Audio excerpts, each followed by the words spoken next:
చూసారా, lunch box ready.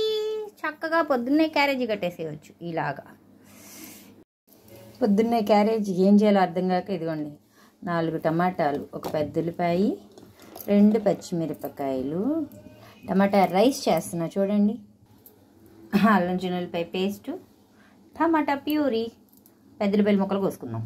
బండి పెట్టుకున్నాను, నూనె వేసుకున్నాను, 1 స్పూను జీలకర్ర. ఏ రైస్లోకైనా జీలకర్ర వేస్తే టేస్ట్ ఉంటుంది కదా ఫ్రెండ్స్. ఇప్పుడు పెద్ద ఉల్లిపాయలు,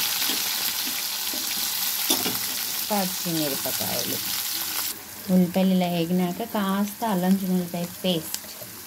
చూసారా, వర్షం పడుతుందిగా, అచ్చంగా కూరలు ఏం తింటారు పాపం పిల్లలు. చూసారా, ఇలా వేగినాక కొంచెం రుచికి సరిపడా ఉప్పు వేసుకొని టమాటా ప్యూర్ చూడండి. బాగా ఇలా వేగిపోయినాక కొంచెం పసుపు, కారం, ఉప్పు, పొడి మసాలా, కాస్త కొత్తిమీర, పుదీనా వేసి బాగా తిప్పేసేద్దాం. ఇలా బాగా ఉడికించి పక్కన పెట్టుకున్న అన్నాన్ని దాంట్లో వేసేద్దాం. చూడండి, చూసారా, వేడి వేడిగా టమాటా రైస్ రెడీ.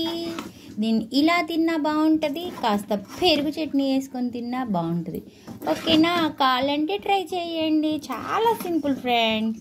ఓకేనా, బాయ్.